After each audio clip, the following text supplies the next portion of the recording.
Script: the lifestyle of Bumin Qaghan, founder of the First Turkic Khaganate. Bumin Qaghan, a name etched in the early history of the Turks, was not just a warrior but the architect of a powerful empire.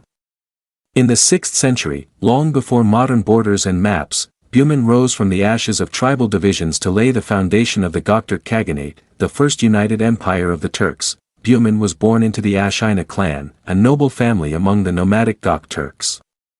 His early life was shaped by the harsh steppes of Central Asia, where survival depended on strength, wisdom, and unity. Like all steppe rulers, Bumin lived a mobile lifestyle.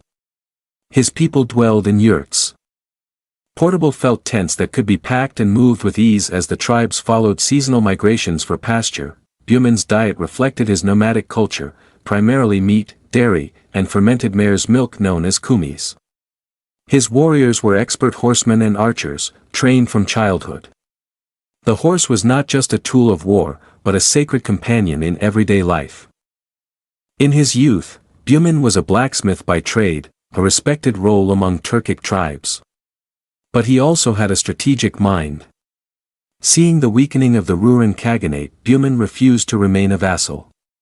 In 552 CE, he led a rebellion, defeated the Rourans, and declared himself Il Qaghan, the supreme ruler. Despite his military might, Bumin emphasized order, loyalty, and honor.